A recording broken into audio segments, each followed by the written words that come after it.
നിങ്ങളൊക്കെ ചിന്തിച്ച് എല്ലാ രാഷ്ട്രീയക്കാരും മൂക്കത്ത് വിരൽ വെച്ച് പോയി, എന്നാലും എന്റെ ഉമ്മൻചാണ്ടി, എന്നാലും എന്റെ ഉമ്മൻചാണ്ടി. എല്ലാരും ചിന്തിച്ചു. പുള്ളിയുടെ പാർട്ടിക്കകത്തുള്ളവർ പോലും അങ്ങനെ വരാൻ വഴിയില്ലല്ലോ, ഇത്രയും ആള് ഇങ്ങനെ 3 ദിവസം ഭയങ്കര സംഭവം.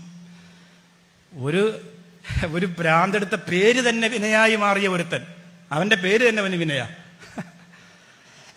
അങ്ങനെയുള്ള ഒരുത്തൻ അസഹിഷ്ണുത സഹിക്കാൻ കഴിയുന്നില്ല.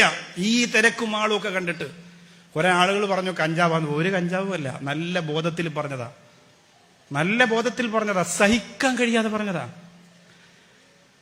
എല്ലാരും മൂക്കത്ത്. എന്താ കാരണമെന്നറിയോ? എന്താണ് അതിന്റെ കാരണമെന്നറിയോ? ഈ ഭൂമിയിൽ കരുണയുള്ളവർക്ക് വാല്യൂ ഉണ്ട് എന്നതിന്റെ തെളിവാണ്. സ്റ്റാൻഡിൽ വെച്ചിരിക്കുന്ന ആ മനുഷ്യന്റെ ഫ്ലെക്സ് ബോർഡ് നോക്കിയിട്ട് പട്ടിണിപ്പാവങ്ങൾ തൊട്ട് തലോടിയിട്ട് പൊട്ടിക്കരയണമെങ്കിൽ ഒരു ദിവസമെങ്കിലും അവരുടെ പട്ടിണി മാറ്റാൻ ആ നേതാവ് പരിശ്രമിച്ചിട്ടുണ്ടാകണം. ഇല്ലെങ്കിൽ വെറുതെ ചെയ്യൂല. അത് ഹൃദയത്തിൽ നിന്ന് വരുന്ന കണ്ണീരാ. കൊണ്ടുപോകുന്ന വാഹനത്തിന്റെ പിന്നാലെ ഓടിയിട്ട് ഒരു നോക്ക് ഒന്ന് കണ്ടോട്ടെ എന്ന് ഒരാള് ചോദിക്കണമെങ്കിൽ ആ കിടക്കുന്ന മനുഷ്യന്റെ എന്തെങ്കിലും ഒരു സ്നേഹ നിറ പുഞ്ചിരി ഈ പാവപ്പെട്ടവന് കിട്ടിയിട്ടുണ്ടാവും. അല്ലെങ്കിൽ അങ്ങനെ സംഭവിക്കൂല. കാശ് കൊടുത്ത ആളെ ഇറക്കിയാൽ അങ്ങനെ നടക്കൂല, അങ്ങനെ സംഭവിക്കൂല. ഹൃദയം പാവങ്ങൾക്ക് ഇളക്കി കൊടുത്തത് കൊണ്ടാണ്.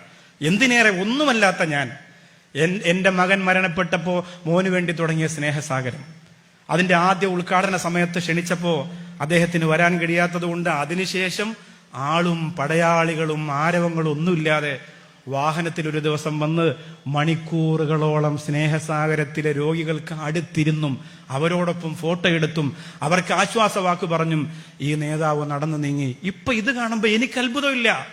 എന്തുകൊണ്ട് അത്ഭുതം എനിക്കില്ല? ഈ മനുഷ്യൻ അങ്ങനെയായിരുന്നു. അതുകൊണ്ടാണ്. ഈ മനുഷ്യൻ അങ്ങനെയായിരുന്നു. ഈ മനുഷ്യൻ അങ്ങനെയായിരുന്നു സാധുക്കളോട്, പാവങ്ങളോട്, സാധാരണക്കാരനോട്. അത് ആര് ഏതൊക്കെ ലൈവിലൂടെ എന്തൊക്കെ വിളിച്ചു പറഞ്ഞാലും ഒരു മനുഷ്യന്റെ ക്വാളിറ്റിയെ നശിപ്പിക്കാൻ കഴിയില്ല. വിളിച്ചു പറയുന്നവർ ഞാൻ ഇത്രയേ ഉള്ളൂ എന്ന് വിളിച്ചു പറയുന്നു എന്ന് മാത്രം ജനങ്ങൾക്ക് മനസ്സിലാക്കിയാൽ മതി.